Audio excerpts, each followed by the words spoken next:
McLean, and I am the Vice President at Fair Count. We are a nonpartisan, nonprofit organization that is committed to getting a complete and accurate count in the 2020 census. Tonight, this event, Sister Sip, is a part of our week-long series of events for our Count Us for Real Juneteenth celebration. Tonight's Sister Sip is for the census. And in a moment, we will make cocktails and introduce you to our lovely and distinguished guest. But before we get started, I want to take a moment to say that Black Lives Matter. And when we say Black Lives Matter, we mean every single Black life. Black women, Black men, Black children. I am asking for a moment of silence in honor of some of our Black sisters who are not with us tonight because of systemic racism, police brutality, or other forms of discrimination. I would like now to take a moment of silence in honor of Breonna Taylor, Oluwatoyin Salu, Dominique Fells, Rhea Milton, and the names of women who have been killed for speaking out and living their truths, whose names we may never know. So please take a moment of silence.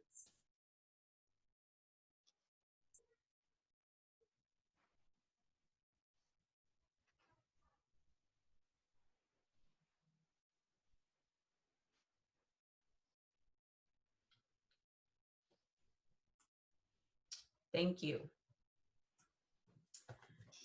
So tonight, we are honored to have with us on this distinguished panel, and I am super excited.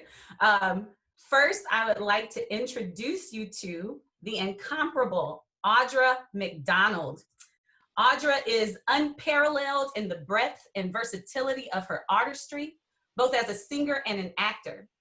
The winner of record-breaking 6 Tony Awards, 2 Grammy Awards, and an Emmy Award, she was named one of Time Magazine's 100 Most Influential People of 2015 and received a 2015 National Medal of Arts, America's highest honor for achievement in the arts, from President Barack Obama.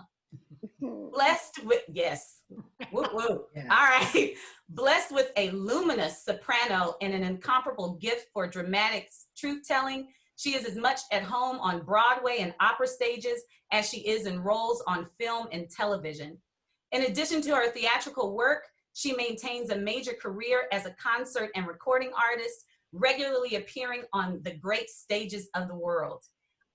I introduce to you Audra Mcdonald. Audra, do you have any opening words or anything that you would like to say to the women that join us? I am just so happy to be here. I'm happy to be with all of you. I'm happy to be sipping with all of you and and fellowshipping and coming together to empower one another and celebrate great Black women. We are a force to be reckoned with, and it's lovely when we're all together. Yes, it is. Thank you so much for being here, Audra. Our next guest is, y'all, it's Felicia Rashad, but I'm going to be professional, all right? And I'm going to introduce you to Miss Felicia Rashad, who is an American Tony Award-winning actress and singer, best known for her role as Claire Huxtable on the long-running NBC sitcom, The Cosby Show. In 2004, Rashad became the first African-American actress to win the Tony Award for Best Performance by a Leading Actress in a Play for her role in the revival of A Raisin in the Sun.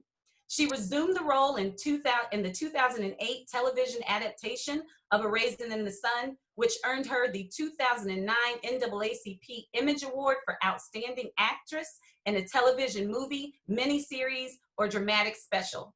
Rashad was dubbed the mother of the African American community at the 42nd NAACP Image Awards. I present to you Miss Felicia Rashad. Thank you. Hello. Hello, hello, hello. You can see me, but I can't see all of you, but I can feel all of you. I understand that you're 7,000 strong. Yay. Yay. Uh-huh. This is amazing.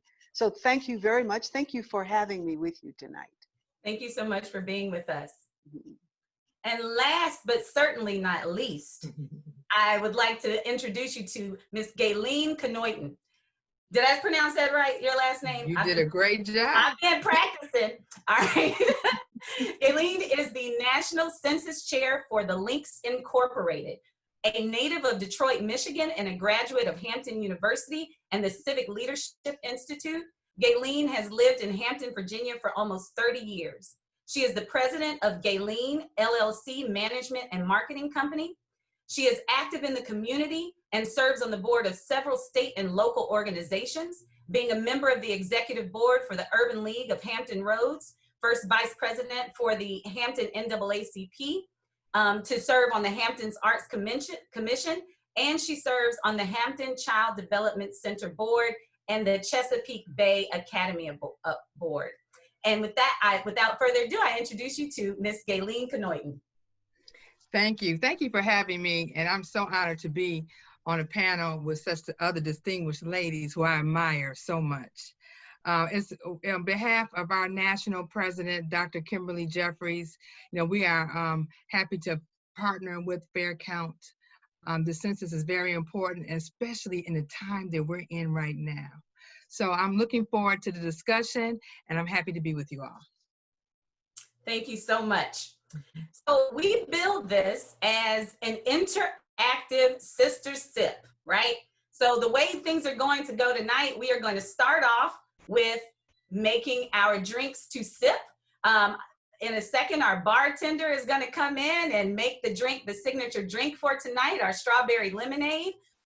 Feel free to remix it in any way that you like, whether that's adding mint or vodka, whatever you want to do. And then after that, we are going to have a sisters chat. And we're going to talk about some of these issues that we need to talk about in addition to the census, some of the other issues that are important to Black women in the Black community. And then because Black women, in addition to everything that we have to deal with in our daily lives, we are now in the midst of two pandemics.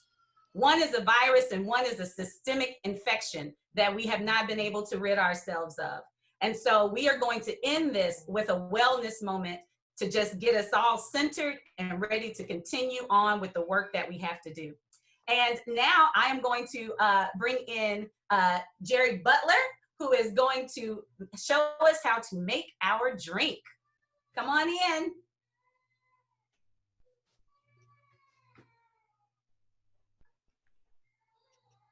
I see him. Ah. Hello. He's muted. I think you're muted. Sorry about that, little technical difficulties. Hey everyone, I'm Jerry Butler and I have the pleasure of being your bartender for tonight, providing the sip to the fun. So I hope everyone has the ingredients for our cocktail. So that would be strawberries, lemonade concentrate, a little bit of water, a little bit of lemon lime soda, and that's pretty much it. So let's get started. So for this, I'm gonna put 4 ounces of strawberries into a blender. All right. 3 ounces of lemonade concentrate. So let's see, it's about that much right there. I'm gonna put 3 ounces of water in there. And as Bob Marley said, we're gonna stir it up.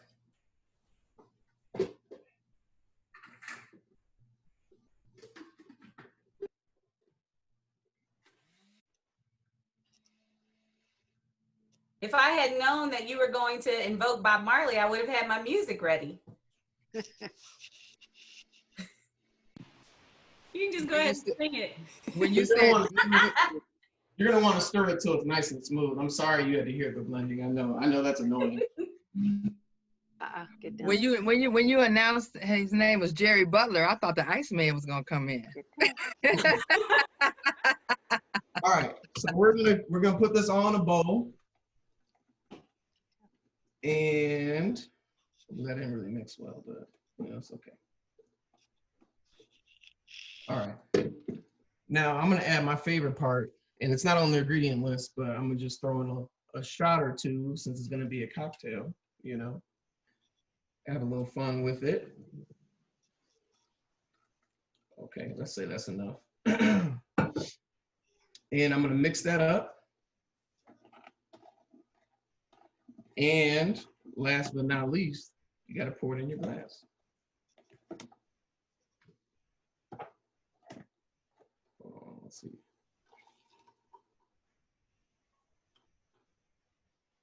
There we go. And I am gonna garnish it with a strawberry.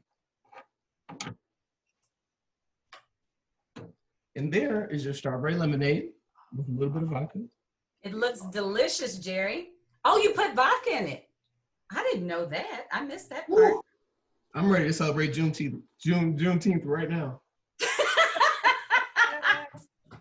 Thank you so much, Jerry. Thank you. Do you have any other tips for the women if they want to remix it in a different way? Maybe some mint or something like that. Mint's definitely good. I mean, it's pretty much anything you would want to, you know, add to a lemonade. You know, like mint is a good option. But you know, don't hold back on the vodka because you know, we're here for a good time and a long time. Thank you so much, Jerry. Thank you so much. Round of applause. Bye. Bye. All right. I have my thing to sip on. I know you all have yours ready. And so now we're going to get into the chat. All right. Oh, lovely. All right. So we're going to go through some questions, but this is just for us to talk and everybody chime in. The first question is, we hear that our communities are undercounted or hard to count by the Census Bureau. What does that mean? What does that mean and why does it matter? Why does this census matter in our communities, especially in a time like this? So just to sort of get us at the, you know, for conversation, I'm going to throw some facts at y'all as well as for our audience. When the Census Bureau does refer to different communities as hard to count, but we don't really like that term because it implies there's something inherently wrong with those communities that makes them hard to count, when in fact, the systems that are in place to count them don't work well. We know in the last census, white homeowners were overcounted and everyone else was undercounted, including the Black population. In 2010, 3.8 million Black people were not counted in the census. 3.8 million. And this year, before the pandemic hit, the Urban Institute estimated that 1.7 million Black people across the country would not be counted. And that figure would cost communities across the country at least $3.3 billion in federal funding every year for the next 10 years. So with that, why is the census so important? Why is it imperative that we get counted? Oh, I think you just gave us the answer. I mean, it's not rocket science with that kind of information. It's just, it's important because if we're not counted properly, we're not funded. We're not funded appropriately. We're not funded. This affects schools, hospitals, you name it. You know, those services that we depend upon and that we need. It affects our children. It affects our senior citizens. It affects pregnant mothers. It affects everybody. So I think you just gave us the answer. Now I think this, I'm really glad that you're having this push, that you're having this effort, because most often times people just don't understand the importance of census. They don't understand. I had occasion to speak with my housekeeper about this last week. She was unaware. And she said, oh, I didn't fill out the census because, well, I thought they were just trying to be nosy and have information about me, and I just wasn't going to give it to them. And when I began to tell her about the importance of the census and how it results in funding and what that means for communities, she thanked me. And she said, I'm going to do this right away. So I think a lot of times it's that people do not understand the value and the importance of the census. Exactly. Absolutely. And also with districting too, right? I mean, if our numbers are accurately counted, that's going to affect the way districts are drawn. And Lord knows, we don't need any more redlining. We need to be able to be represented by the people that truly represent the people in the district that they are serving. And if we don't have an accurate record of that, we won't have a voice. And having a voice and power is incredibly important right now. Change has to start on the local level. And if you are not counted in your community, then you won't count, literally. Exactly. That's what And we're in this pandemic, 2 of them. And if you look at 10 years ago, it was undercounted. So the resources that we have now, which is still not a lot, we have some resources here. Imagine if another pandemic come 10 years later, then we'll be already behind even more. So it's really important, it's very important that we look at where we are right now and everyone get counted. Because as Audra said, the district lines of redistricting is very important. Everyone should have a voice in policy decisions with civil rights, voting rights, everything that affects us goes with the census. And we want to have people that represent us. And I always include the reason why it's important to go and vote. In Virginia, we turned out very well. And so we were able to get major things happen in the last year or so, with our governor, our House, and our Senate in Virginia, because everyone went to the polls to vote, and we were able to make a difference. And so you need to get counted so you will have representation in your area, and especially have the resources that you need if another crisis was to come. Or, you need SNAP, you need Medicaid, you need Title I for education. Everything that we do, the roads, everything when I talk to someone on the street, I said, everything that you use on a daily basis applies to being counted. And that's what we need to do. Exactly. And I'm gonna say one last thing about the redistricting. So one thing we know now, because of the pandemic, the census is actually being extended. It was supposed to end on July 31st, but it's being extended until October 31st, which is just a few days before the general election. The numbers, and we're going to, obviously we're all going to come out and show out for the census and for the vote, but it's also going into the next year, just as Galen said, as we recover from this pandemic. I used to work at the CDC before coming here. This is not going to be, despite what people are saying, the pandemic is not over. We're not even in the second wave. This is just the second peak in the first wave. And so as we have to deal with the pandemic that's disproportionately impacting communities of color, as we recover from it, we're going to need those resources. And then to redistricting, the Supreme Court has said that the drawing of unfair maps for partisan reasons, so gerrymandering, is fine. It's A-okay. Right. The problem is the only way we will have to fight unfairly drawn maps that split schools like North Carolina A&T in half is if we challenge them on the basis of racial gerrymandering. But if all of the races, if the demographics aren't there, we won't have a leg to stand on.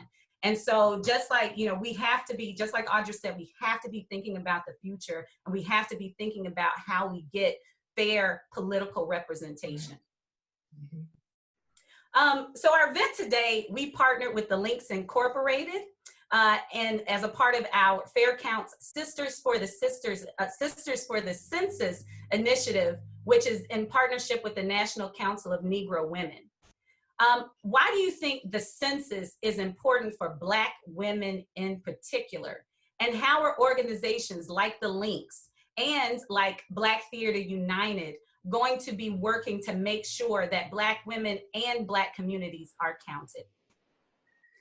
In this day and time, it's really important for Black women, and I'm gonna say Black women's health. You look at the maternal health crisis that we're going through.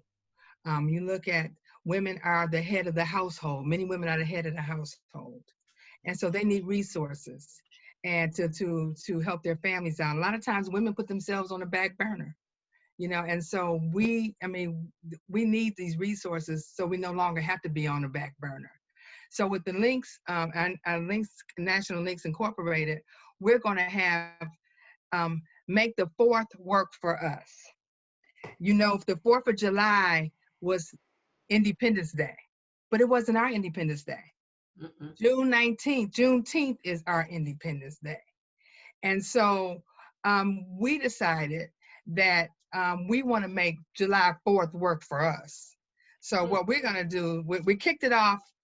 We had a webinar last month, and it was a great webinar that we had, you know, with the President Derek Johnson with NAACP.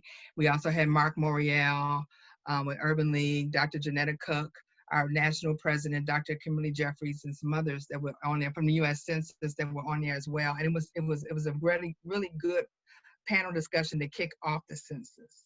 And then we ran it, and then, you know, we're in COVID and everything. But one thing that we're going to do is the 4th of every month, we're asking all of our members to make phone calls.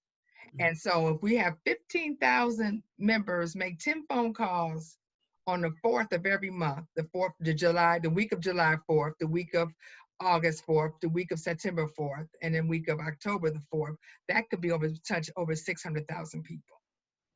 And we want to be able to reach out to our colleagues, our family, our friends, and talk about why it's important for the census and have they been counted, and make sure we reach out to organizations and especially the hard to count as well.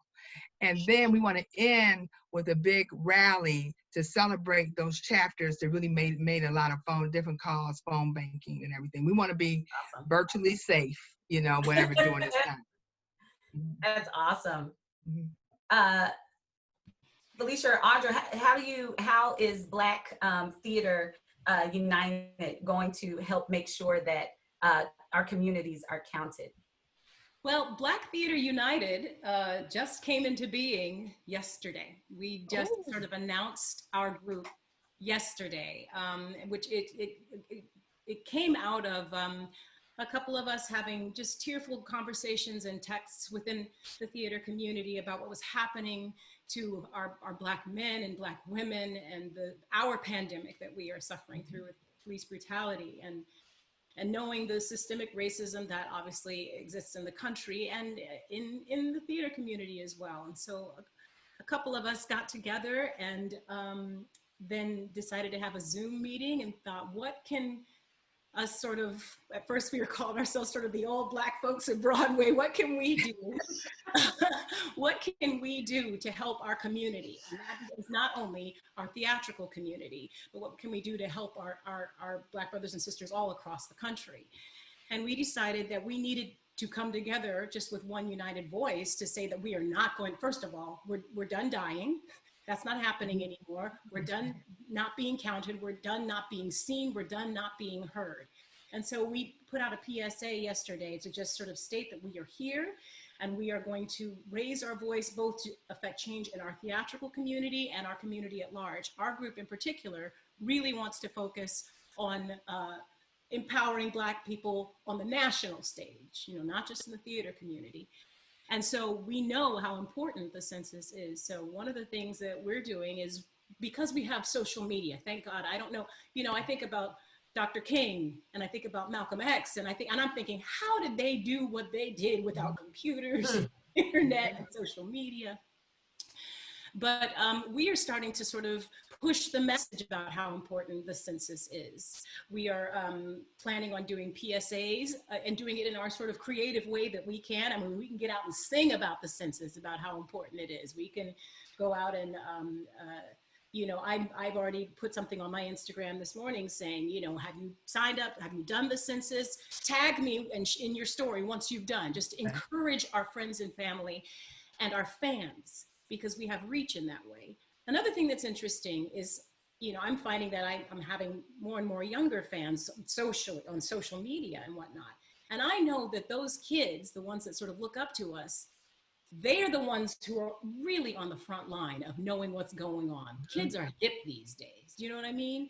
Yeah. And a lot of stuff that I'm learning from my 19-year-old daughter who's telling me. So I know if I get out there and push the census and whatnot, or Felicia gets out there and pushes it in her social channels and whatnot, then if younger kids see it, they're going to go to their parents and say, hey, Mom, did we do the census yet? That's important. You know why it's important?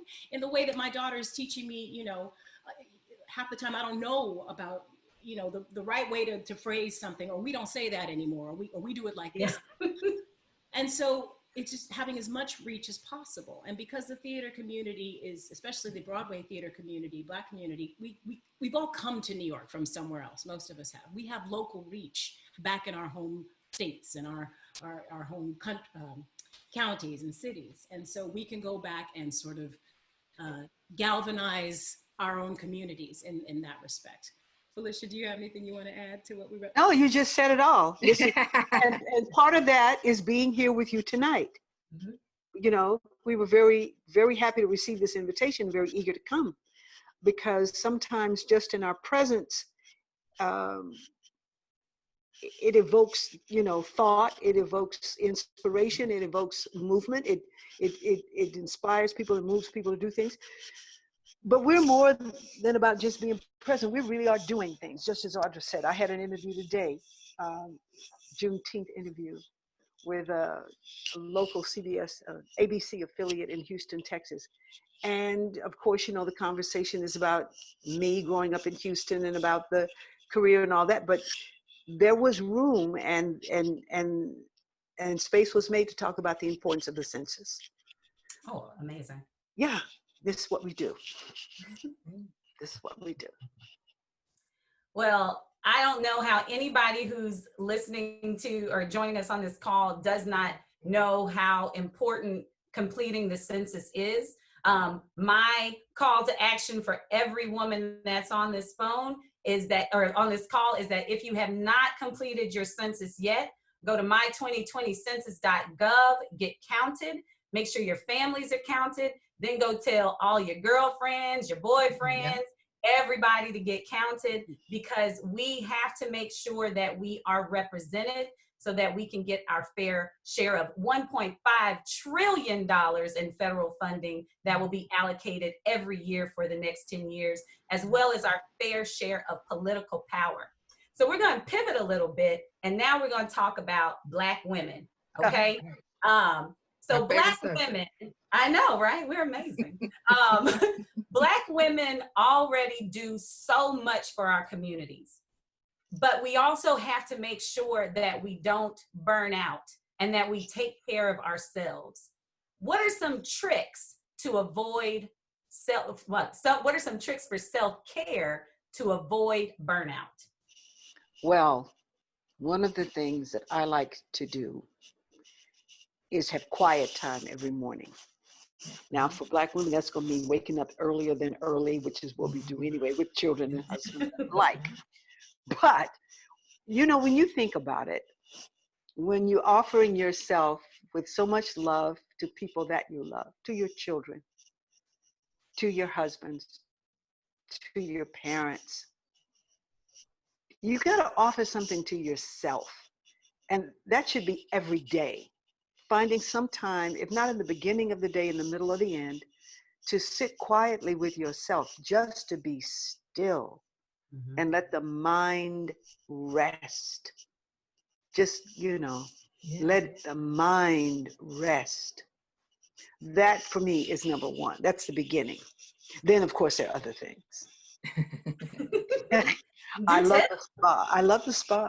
Oh, yeah. I love the spa. And so now you can't go to the spa. So you know what I do? I create a spa for myself at home. just the time to take care of myself in those very special and feminine ways. Yeah. Yeah, why not? You know, Felicia, I will say something that it is so hard to avoid, to quiet the mind. And I know as Black women, we do work so hard, and we love our family so fiercely. I remember the first time I heard Felicia call her daughter precious, and I just the way I heard it fall out of Felicia's mouth. And we were sharing the same floor of dressing rooms during Raise It in the Sun. And her daughter had called her while she was getting ready to go on. And she just said, "Oh, hey, precious." And it just, something about it just made my heart explode, because, I'm going to get emotional. I know the depth of which Black women love and give themselves. And I realized about a month ago, my 19-year-old daughter said to me, "You know, Mom, I need to tell you something. I'm just now learning to love my body. And a lot of the reason that I maybe didn't is because I would hear you talk so poorly about yourself and your body and how your skin isn't great, or your thighs are this or whatever." And now I have a 3-year-old, and she said, "Can you try not to do that in front of Sally, or my 3-year-old?" She said, "Because we hear that, and we hear you treating yourself poorly, and that becomes a lesson for us that perhaps we have to do that too." So even if your self-care is only just to show your children that they need to love themselves too, then that makes it all worth it. Because I'm sure there are people out there still going, "Oh, well, I don't have time to sit down and quiet my mind." Do it for your children, because they are watching. Yeah. And they are learning, and they are absorbing. And it is something that I have absolutely changed in the way I behave as far as that's concerned, because of my daughter telling me that. Wow. So, for what that's worth. That's great. That's great. For me, and I think for many of us, is having the power to say no. Yeah.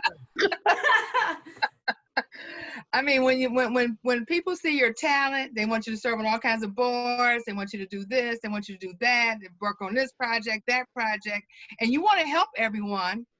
And one time, you did do it, and then you stress yourself out, and then you wonder why you stressed out, because you got all these projects and everything. You have to be able to work within your space and what makes you happy, and that you work within your purpose. That's what I really mean, within your purpose. And don't do all the extra stuff, that's going to take a whole lot of your time when you're doing major things as well. I mean, you can fit it in, but you got to be able to say no. You just got to be able to say no. The other thing is that, I agree with Felicia, is that I quiet time in the morning, 6:30 is my morning time. And I have scriptures that I read. And I write down every single day. I write down on a white sheet of paper what I want to get accomplished. Right. And it keeps you focused. You done read your scripture. You done put on your body your armor. You done it all. So you're like ready for the world when you finish with that. But you have to take that time to do that. And when you write down what you want to get accomplished, it just makes you more focused on what you need to do, and it energizes you. And guess what? When you actualize, when you visualize and actualize, and it really works. So if you write it down, I guarantee you, it will materialize. All right, I might have to try that. And everything what you just said, what everyone has said, I think for me, I have 2 kids. I have an 8-year-old son and a 4-year-old. And we've been stuck in the house for 95 days, y'all. 95 days with 2 rambunctious kids. I love them to death. But, there's 2 things. One, I'm going on vacation next week. I ain't going nowhere. I'm just not going to work. And I have I will will be here. We might drive around. I might just drive around to get away. But the other thing about being quarantined or self isolating or social distancing is that, a lot of people, especially folks who are having to do that alone, right? So I have my kids and my husband here to sort of, be around people. But I think that depression can set in with some people being isolated. Like, we are a social species, right? And so we want to be around people, and we do the Zooms and we do the webcams, but it's still not the same as being in physical contact with other people. And so what I want to say is that the beautiful thing about the internet is that there are so many services that can help people that are going through depression. And I think a lot of times as Black women, I'll speak for Black Southern women, being from Mississippi, we're told, baby, just pray about it, right? Just pray about it. But you can, I believe in the power of prayer, but I also believe in the power of therapists. And so I think people need to stop being afraid of looking like something's wrong with you if you have to go and talk to a counselor or a therapist, and to take advantage of some of these online services so that you can be your best self, your healthiest self, mind, body, and soul. And so that's my self-care, that I take a vacation at home and talk to somebody if you need to talk to somebody. Absolutely, reach out. I talk about it all the time. I had a suicide attempt when I was in college, and I'm so glad that I reached out and decided I needed help. And reaching out, I think, and saying you need help, or attempting to speak to someone, or however you reach out, is a sign of strength. It is. And I want to do something to better myself. I want to survive this. I want to live. I want to thrive, and that takes strength. So there is no weakness in speaking out, and reaching out. Thank you for that. So I heard, we talked about being mothers and working with, and grandmothers and all this. And so when we are seeing, and we talked about the youth. And so we're seeing an outcry from our youth for change in the world that they want to grow up in. As you dream of a brighter future for your children or your nieces and nephews, what do you see as the avenue to achieve your goals as an individual and your goals as a society as a whole? How do you see that for the youth? What can they do to achieve those goals, and how can we be a part of helping them achieve them in this crazy world that we're living in right now? I don't think there's ever a time when a person is too young to learn about the presence of divinity within themselves and in everything around them. And I don't think that's a heavy-handed lesson. I think it can be as simple as watching sunrises and sunsets, in paying attention to nature, in looking at one's pets and animals, and in the way we treat our children from the time they're very, very young, so that they can understand how very precious they are and what their lives mean, that they are a gift to the world. So they can begin to see this about themselves and to understand why that is, that it has little to do with the way a person looks. It has nothing to do with your personality or your cultural heritage or sexual orientation. It has to do with the presence of divinity within you. And, we embrace Christian faith, and yet somehow we acknowledge that we say that we believe in omnipresence, omniscience, omnipotence. Omnipresence means in everything, everywhere, all the time. And yet we conveniently or inconveniently leave ourselves out of that. So like you say, everything starts locally. It starts right where you are. I think I think this is something to instill in young people from the time they're growing up, simply by the way we treat them, and encourage them to treat each other. Yes. Absolutely. And nobody's ever too young for that. Right. And I think a lot of it too is them letting them know that they are seen and they are heard, and that the pain and the grief and the anger that they feel is real and valid. It's giving them their space. And then I think one of the reasons we started Black Theater United is because all the young people within our theatrical community were rallying and going to these protests and holding these forums, you know, about how they're feeling and what's going on.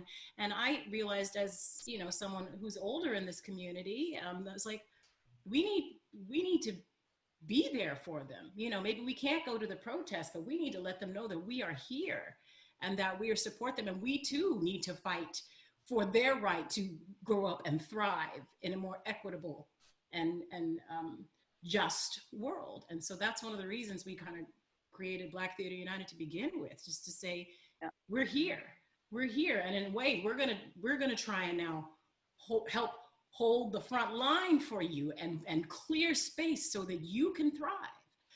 And I don't know, just as the mother of a 19-year-old and a 3-year-old, I find that the more I let them know that I see them and I hear them, and that seems to be giving them strength that I don't think I necessarily realized when I first became a mother, but I'm understanding more and more every day how important that is.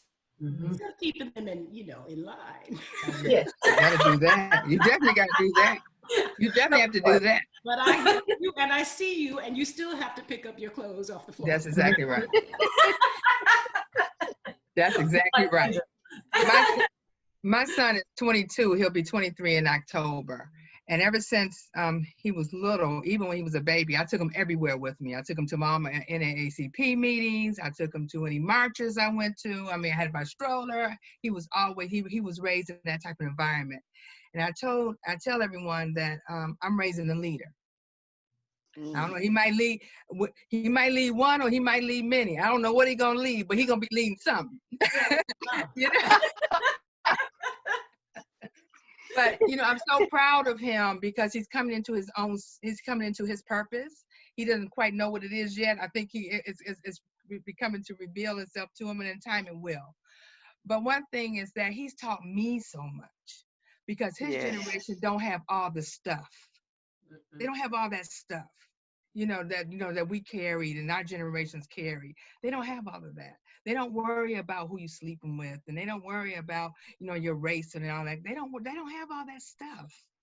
I mean, they have pronouns, he, she, they. I mean, he explained all that to me. They have pronouns and everything. I'm starting to put pronouns under my name now. But they don't have all this stuff, and it's so enlightening for me and for that and a bright future that I see coming. I think right now I look at it as a cleansing period that we're in right now. It's a cleansing period, and everything happens for a reason. But I'm so proud of our young people. I'm so proud to see them out there marching, speaking up. Look, I grew up in Detroit. I was there during the 1967 riot. I was 7 years old. I was young. And I'm telling my age now, but I don't care. I just turned 60. But I'm just saying is that I know what it's like to go through a time like right now, even though it's even worse now than it was then, and because we're in a different time. But to see all of these young people to speak up, march, and then talking about voting, registering people to vote. They know about the importance of turning out to vote. And our job, I feel like our job is to mobilize and make sure we help them get to the polls and help them maybe run for office and help them, to move forward. I feel like that's our role, to sit back and be an assist, like in basketball, make sure they get in the basket. I remember seeing video recently of your sister, Stacy, Leader Abrams, when she was a young girl. Yeah, she was in high school. school. Mhm. And look what's happened to her. Look what's happened to you. I mean, your parents must be very proud. You guys are Yes. a family. But and that's because she must have felt seen and heard and encouraged to follow that passion. And she is changing the world now. And so are you. And we have to support our young people. Try and fix as much of the world as we can. But I do have faith that if we don't fix it, they're going to take care of it. But hopefully that's not our job. Their job is not to take care of it. We need to fix it for them. Not for them, but we need to fix it so that it's a better place for them. That's right. We can help. It's a group effort. The group effort. Yes. We all have to work together. Takes a village. Yes, it does. Exactly. Exactly. I cannot believe it, but it is it is 7:46 and I am I don't want this to end ever. So we're going to do our closing remarks. But I want them to be in the context of this last question before we start our wellness moment. And so the question is, we hear this cry for years and years. Listen to Black women. We hear it today. We've heard it forever. Listen to Black women. What does that look like to you? And what would it look like for you to be listened to? And so we'll just go around. Listen to Black women. What does that look like to you? And what would it look like for you to be listened to? Well, Black women are always right. Let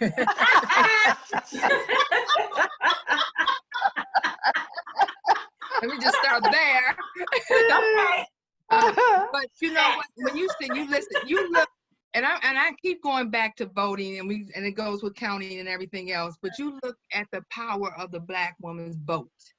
When we turn out, we make a difference, and we turn out in large numbers. You know, we know what is important to our families, what is important to our generation, and we just take it to heart because it's so deep for us. It's so deep. You know, we are in a time right now, and every time I'm on a forum or I speak to a group of people, I say, when this is over with 50 years now, some of us may not be here in 50 years. I plan to, I'm a seasoned millennial. But anyway, 50 years from now, what would you have said that you've done differently? What did you do during this time to make a difference? And so for me, it's being listened to is trying to make a difference in my community. It's trying to make a difference to people, to everyone around me, coming up with different projects that's going to help move us through what we're going through right now. But it's just so important that we continue on making a difference, especially during this time. As I say to young folks, this is your Great Depression, and it's even worse. So when young people have graduated from high schools, college, and done all these great things. So when you see this 30 years from now, what did you say you did different? And did you say you sat on the sofa, watched the TV, or did you get out there and do something? And so that's what it means to me, is being able to get out there and do something and to make a difference. All right. Mm-hmm. Audra? So the question is, what does it mean to listen to Black women? Mm-hmm. Well, I think Aileen said it perfectly. I'm glad she went first. Me too. Because most of the time we're right. As a scientist, I can say these are facts. That's right. Beautiful facts. No, well, yes, but I come from a family of very strong women, and their mothers and aunties and grandmothers, and maybe it's because we've had to be on the bottom rung always. Mm-hmm. You know, you're not, there's white men, then white women, and then there's Black men, and then there's Black women. We are at the bottom. The double bind. Yes. And so we have always felt the weight of everything on us in a way that, I mean, Mhm. not, I mean, everybody's going through something, but the weight Mhm. is extra, I think, for us. Mhm. And yet we have always, Mhm. Dr. Maya Angelou said, and yet we still, we rise, you know? Mhm. So I Mhm. agree with Gayleen that I'm not about to shut up. I am not, Mhm. when I look back on this time, I want to know that I did everything that I possibly could. That's exactly right. You Mhm. know, when people talk about, the Holocaust or the civil rights movement in the 60s or whatever, or like when all the lynchings in the 30s and 40s and Jim Crow, saying, what would I have done if I had been there? Well, it's happening. It's happening right now. What are you doing? Mhm. What are you doing? That's right. And for me to be able to look my children in the eye when I pass from this, when I shuffle off this mortal coil, I want them to know, and I want to be able to have said to them, I did everything I could to leave this world a better place. Mhm. That's right. So, even if I'm stomped into the ground, they're gonna have to stomp hard, because I will have gone out fighting for them. Mhm. All right. Thank you. Y'all better listen to that Black woman. I know. What she just said. Y'all better listen to her, because Mhm. and I know it for a fact. Yes, listen to Black women. There's so many Black women, so many Black women, and all Black women don't say the same thing or the same things, Mhm. and all Black women don't live the same experiences. We just don't. Mhm. We're not created that way, but we sure do think, and we think deeply. We do. I love to engage with elderly women. I love it. And it has something to do, I think, with performing August Wilson's play, Gem of the Ocean, Yeah. in which I was Aunt Esther. And Aunt Esther is, well, by years, 87 years old, but by experience and what she holds inside, she's like 287 years old or something like that, because she holds the memory of all the people who have come across the Middle Passage, those people who made it and those people who did not. Yeah. So, in preparing for that role, because I thought, oh my God, how am I going to do this? How am I going to be this woman? I started really looking at elderly women, and I noticed certain traits. I noticed those women who lived lives of purpose had this light in their eyes, and it was undeniable. Mhm. And I noticed the way they gestured and the way they moved was always a quickness about them. These women would be in the churches working with young children, just gathering them up, teaching them whatever they could. These women would be going about carrying food to people who couldn't prepare it for themselves. A number of them were not highly educated, but that was not the point. They were speaking truth all the time because they were living it. And everybody's experience was not the same. I too come from a family of very strong women. It has been this way for generations past. And sometimes, I just have to sit in awe of that because I consider myself the least of it. Oh, yeah, because, I'm on television, people can see me. But people couldn't see my grandmother walking that distance every day to teach my great grandmother to teach in that one-room schoolhouse in South Carolina. They couldn't see that. They couldn't see the difference she was making in people's lives, but she was doing it, and she did it to the day she passed. And my mother and her sisters are no different. And my grandmothers were no different. And listening to them, everybody had something different to say, but all of it was truth. Yep. Mm-hmm. Whew. Listen to Black women. I'm not even gonna say anything. I just want to thank you all for joining us today. as I said, you know, this is about being our whole selves, right? And we've talked about listening to us and taking care of us. And so right now we're going to have a short breathing exercise led by Miss Audrey Cash. Lovely name, Audrey. My government name is Audrey. My first name is Audrey. And so I thought you were me. We're going to turn it over to you, and then we will close it out. Okay. Hi, everyone. I am so excited to be here with you all today. I actually sent it to my mom, and she only cared that Audra Mcdonald was going to be on the call. I'm like, Mom. Hi, Mom. It's just so great to just listen to you all and just sort of soak in all of everything that you are saying. And I would love to, just lead you all in a little bit of breathing. We're going to do a little bit of a light meditation just to get really centered with ourselves. So you can sit wherever you are. I'm on the floor, so it's going to feel good for me to kind of cross my legs. If you want to take that, cool. That's for you. I do want you to kind of like roll your shoulders down your back, just to kind of like, kind of get loose a little bit. Nice. And sit up really tall. And just close your eyes.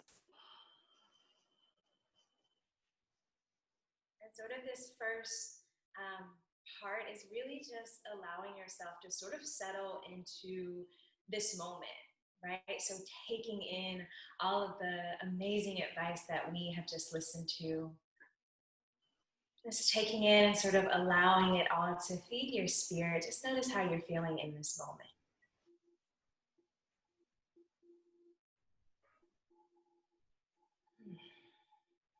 And know that you can sort of stay right here, or if you would like to deepen your breath, I want you to take a full breath in through your nose. You're going to fill your belly, hold it all the way at the top, and then just take an open mouth exhale, let it go.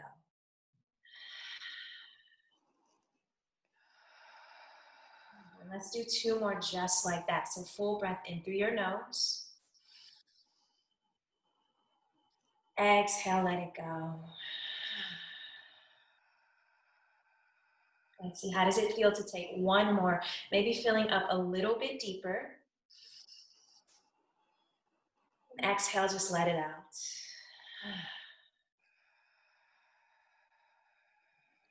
And then you'll let your lips stay sealed. Breathe in through your nose.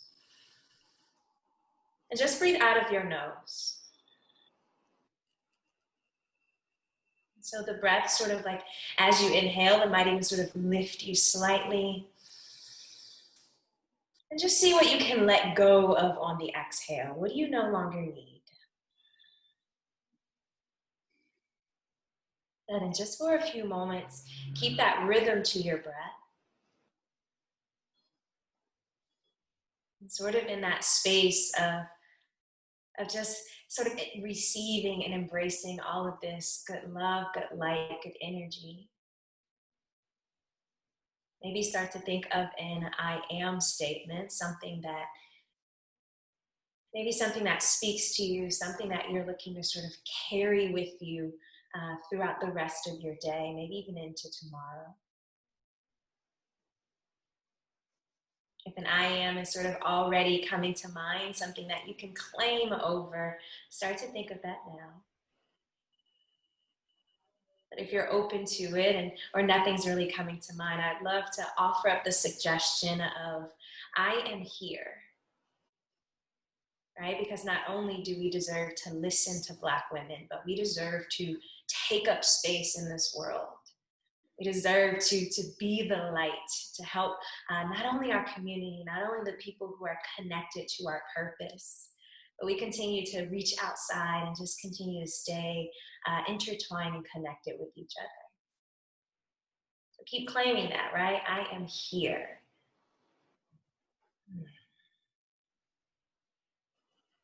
Just a few more moments.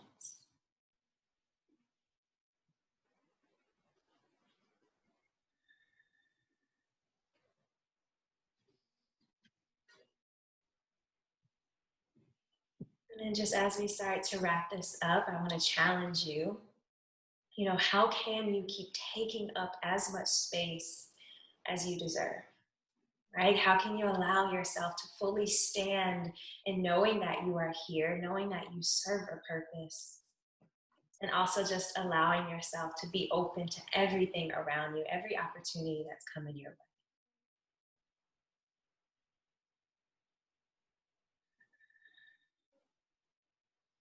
And then whenever it feels really good for you, please take as long as you need to. You can start to open your eyes.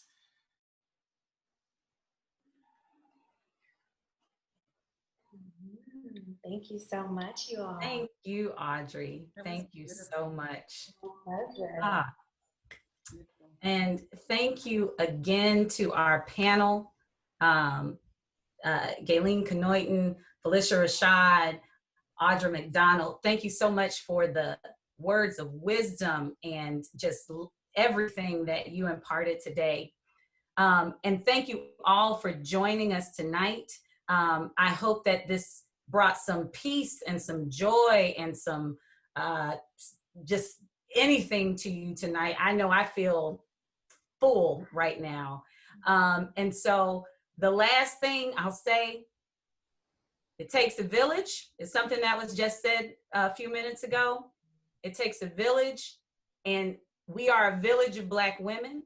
We need to reach out to all of our sisters, get them to participate not only in the census, but in anything that impacts our lives, any form of civic engagement. And we can't just stay within our bubbles. Reach out to those sisters that you don't normally talk to. Reach out to those sisters, as Ms. Rashad said, that don't have the same life experience as you, but let them know that they're just as important and that they have to be counted too. So go to my2020census.gov and take your census. If you'd like to get involved, you can go to sistersforthecensus.org and sign up, and we will find something for you to do. So with that, thank you again to our wonderful panel. Thank you, Audrey. Thank you, Jerry, our bartender. And I'll say good night. Good night. Bye, everyone. Bye-bye. Bye.